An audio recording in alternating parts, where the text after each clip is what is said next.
Home prices are expected to fall by a lot, even without a recession. Hey, what's going on? It's Marco Ochoa here. That was the headline of a Realtor.com article that recently came out. I'm going to do a brief review of it here and let you know how it applies to the Orange County real estate market. Unless you've been living under a rock, I'm sure you're aware the Federal Reserve has essentially slammed the brakes on the real estate market. They've raised their benchmark interest rate 75 basis points 3 times since the middle of June, and a lot of people are in fear that there might be a recession around the corner. The stock market has been falling like a rock, companies are laying people off, and mortgage rates are skyrocketing higher than expected. The head of the Federal Reserve, Jerome Powell, has flat out said that he would like to see the housing market go through a correction because house prices had been going up at unsustainably fast levels. The Realtor.com article says that the Federal Reserve is willing to do whatever it takes to tame inflation, and that includes throwing the housing market under the bus, which they've essentially done by raising the interest rates the way that they have. Economists have been arguing about whether the country's in a recession or not, but one thing's for sure, the real estate market is not the same. We went from houses selling in a matter of hours because of bidding wars pushing prices tens of thousands of dollars above asking price, to empty open houses, price reductions, and listing agents begging for offers because of the rise of interest rates pricing large pools of buyers out of the market. And because of this, a lot of sellers are holding off on listing their properties for sale. The bottom line is the Federal Reserve wants to make housing more affordable again because prices were inflating way out of control. The problem is a lot of people think their approach is a lot more than the real estate market can handle. In Orange County, the median sales price has fallen over 10% from the peak in April. And even though prices are up from a year ago, many analysts are predicting home prices to fall further than they already have. At this time last year, mortgage payments for a 30-year fixed were at 3%. They just breached 7% this week, according to Mortgage News Daily, making mortgage payments more than 50% more expensive than they were last year. Because of this, Realtor.com expects prices to fall further, whether there's a recession or not, because they believe buyers simply can't afford the inflated prices, plus the highest mortgage rates we've seen in 15 years. The chief economist for Moody's Analytics was quoted as saying, "There's going to be a coast-to-coast downturn in the housing market. It's going to be brutal. No part of the market is immune." He thinks home prices are going to fall by about 10% across the country within the next year and a half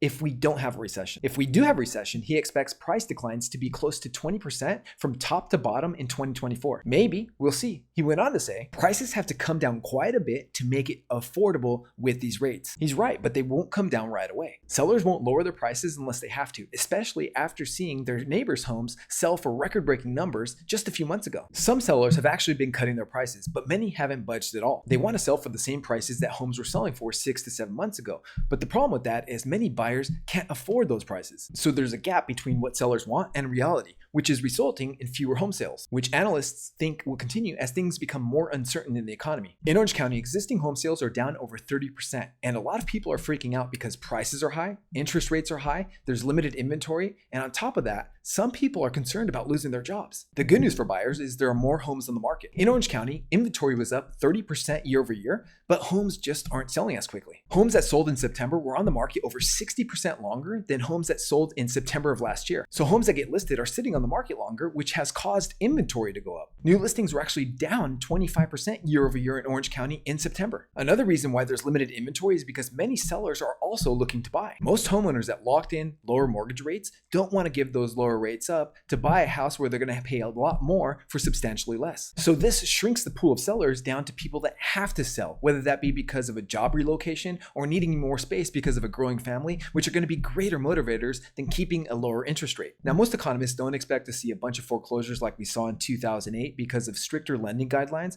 and because of the elimination of a lot of subprime loans that actually helped fuel the last housing crash. The unemployment rate came out last week at 3.5%. Now, even if the Federal Reserve does achieve its goal of raising it to 4.4%, another tidal wave of foreclosures isn't expected. But if unemployment rises, fewer people are going to buy homes. People are less likely to buy homes if they think there's a chance of losing their jobs. The upside is if we do have a recession, the Federal Reserve will most likely slash interest rates to stimulate the economy, which will cause mortgage rates to come down again. It could get worse before it gets better. I'm not saying you should buy a house right now, but I'm also not saying that you shouldn't. I do think it's time to prepare to buy something if you're in the market so you'll be ready to jump on something when an opportunity presents itself. Hopefully you earned your thumbs up in this video. Please consider subscribing to the channel if you like content like this. If you want to leave a question or a comment, please put that in the comment area. If you want to send me a private message, my contact information is in the section below. I appreciate you watching, and we'll see you next time.